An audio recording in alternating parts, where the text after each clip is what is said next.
और जब ये इंटरनेशनल एयरपोर्ट यहाँ से जेवर गया उत्तर प्रदेश में, भारतीय जनता पार्टी ने इसके सहयोगी बैसाखी, मैं आजकल नाम उनका लेना छोड़ दिया क्योंकि वो खत्म से हो गए, हो निपट गया काम, लोगों ने बेरा पड़ गया कि तो बीजेपी के लिए काम करे।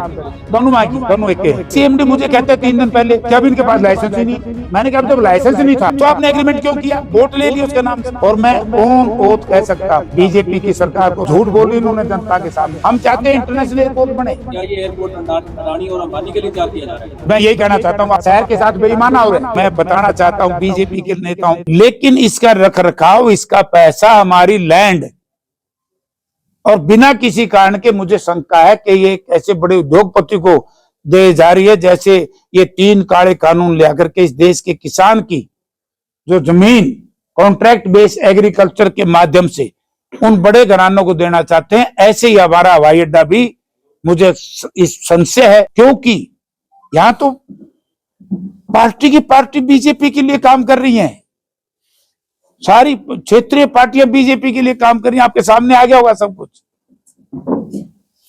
तो आपको ऐसा नहीं, आपने संसद में मुद्दा उठाया था एयरपोर्ट का, कोई जवाब वगैरह मिला आपको क्या? मुझे बड़ा आपने बहुत अच्छा प्रश्न पूछा। एयरलाइंस का जो मुआहदा हुआ था ना, कॉन्ट्रैक्ट हुआ था, मैंने 3 दिन पहले उनके सीएमडी मिले थे।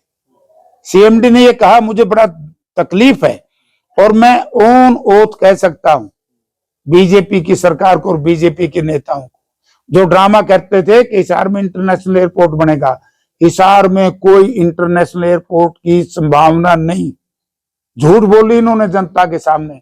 हम चाहते हैं इंटरनेशनल एयरपोर्ट बने, हमारे शहर का विकास हो, लेकिन जब जनता के सामने सच्चाई आएगी, क्योंकि भारत सरकार के सिविल एविएशन सेक्रेटरी रैंक के एक अधिकारी ने कहा कि जयप्रकाश जी ये हवाई अड्डा केंद्र सरकार का नहीं है। वो कह रहे हैं कि अब केंद्र सरकार को दिया जा रहा है पर अथॉरिटी। सुनो भी पूरी, यही तो जो मैंने कहा था लोगों के सामने चुनाव से पहले के लोगों, बीजेपी को हटाओ, प्रदेश को बचाओ। लोगों ने हमारी बात तो स्वीकार की, लेकिन जिन लोगों की वजह से ये हुआ है उनको भी लोग सबक सिखाएंगे, क्योंकि अभी जिससे आपका एग्रीमेंट तो पहले हो गया एयरलाइन से, और वो उसका सीएमडी कहता है कि अभी तो लाइसेंस ही नहीं इनके पास, लाइसेंस नहीं मिला उड़ान भरने का। तो आप ये बताइए कि ये एग्रीमेंट क्यों, बेईमानी थी कि नहीं थी? जयप्रकाश जी, क्या ये एयरपोर्ट अडानी और अंबानी के लिए तैयार किया जा रहा है? यस, मैं यही कहना चाहता हूं। आपने हमारी बात को मान लिया, क्योंकि शहर दुखी है, शहर के साथ बेईमाना हो रहा है, प्रदेश के लोगों की खून और पसीने की कमाई को बर्बाद किया जा रहा है। एयरपोर्ट, इंटरनेशनल एयरपोर्ट, मैं बताना चाहता हूं बीजेपी के नेताओं को और उनके जो लेफ्ट और राइट में सहयोगी हैं, जो उनकी कठपुतली क्या बोलते हैं उसको, खड़ाऊ उठाने वाले, उनको बैसाखी जो दे रहे हैं, उनको बताना चाहता हूं मित्रों, इस धोखे में आप लोग भी उतने बड़े पाप के भागीदार हो जितनी भारतीय जनता पार्टी। इसका मैंने बड़ी गहराई से अफसरों से पूछा है। ना आपका इंटरनेशनल एयरपोर्ट है, चाहे भूपेंद्र सिंह हुड्डा चीफ मिनिस्टर थे, Chaudhary Ajit Singh civil aviation minister थे, उस वक्त ये फैसला हुआ था कि हिसार में इंटरनेशनल एयरपोर्ट बनेगा। और जब ये इंटरनेशनल एयरपोर्ट यहां से जेवर गया उत्तर प्रदेश में, भारतीय जनता पार्टी ने इसके सहयोगी बैसाखी, मैं आजकल नाम उनका लेना छोड़ दिया क्योंकि वो खत्म से हो गए, दोनों हिंदू ग्रुप खत्म से हो गए, खत्म ही हो गए, हो गए, निपट गया काम, लोगों ने बेरा पड़ गया कि तो बीजेपी के लिए काम करे। दोनों माँ की दोनों एक के हैं, कोई फर्क नहीं हो। तो यानी कि उस वक्त विरोध उस वक्त करना चाहिए था कि जेवर की बजाय हिसार बनना चाहिए। एक बेईमाना किसी ने आवाज उठाई हो तो बताओ, बीजेपी के नेताओं ने आवाज क्यों नहीं उठाई भाई? उसके बाद इस पे मेरे ख्याल में कोई 2-2.5 हजार करोड़ रुपया लगा दिया उन्होंने, एग्जैक्ट फिगर मेरे पास नहीं है, बहुत मोटा पैसा लगा दिया। अब सिविल एविएशन सेक्रेटरी कहते हैं कि अभी तो इसको लाइसेंस ही नहीं मिला। आपने एग्रीमेंट कर लिया आज से 8 महीने पहले कि ये एयर जो लाइन है, अलायंस नाम है शायद उसका, अलायंस एयरलाइंस, उसका सीएमडी मुझे कहता है 3 दिन पहले कि अब इनके पास लाइसेंस ही नहीं। मैंने कहा जब लाइसेंस नहीं था तो आपने एग्रीमेंट क्यों किया? आपने बेईमानी की जनता के साथ, वोट ले लिए उसके नाम से। बोला मैं क्या करूं। अब ये मुझे बड़े दुख के साथ कहना पड़ रहा है, हम चाहते थे यहां हवाई जहाज उड़े, अंतरराष्ट्रीय उड़ान आए जाए, शहर के लोगों को व्यापार मिले, लेकिन इन भारतीय जनता पार्टी इसकी बैसाखियों ने बेईमानी तरीके से, अब मुझे जो पता लगा है वो है कि ये केंद्र सरकार ने लिया ही नहीं, स्टेट हवाई अड्डा बन गया प्रदेश का।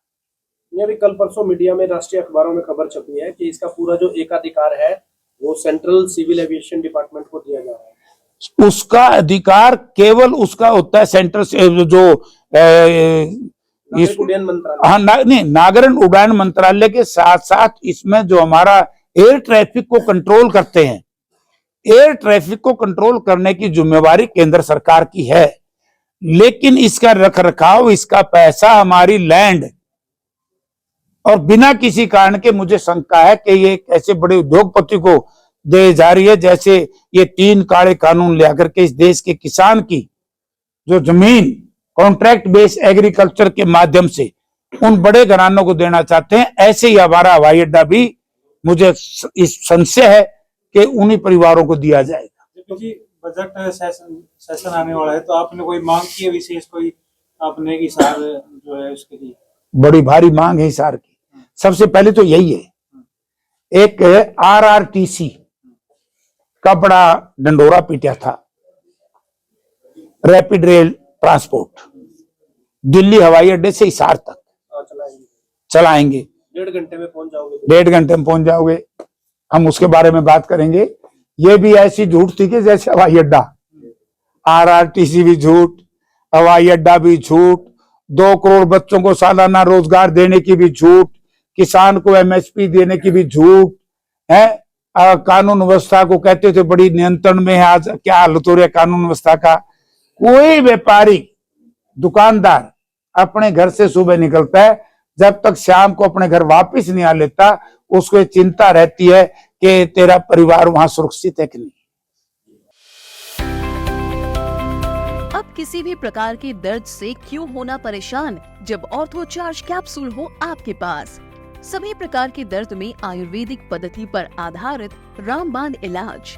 कबीर औषधालय का ऑर्थो चार्ज ऑयल, कैप्सूल और सिरप आपको देता है तुरंत आराम। अनेक प्रकार के दर्द जैसे sciatica, spondylitis, rheumatic pain, arthritis, lumbar pain, सभी दर्द को दूर करने का रामबाण इलाज 100% आयुर्वेदिक जड़ी बूटियों से बनाया गया ऑर्थो चार्ज कैप्सूल और ऑयल एक बार प्रयोग में अवश्य लाएं। अधिक जानकारी के लिए संपर्क करें। एड्रेस: कबीर औषधालय, सेक्टर 14, सोनीपत, दिल्ली, NCR।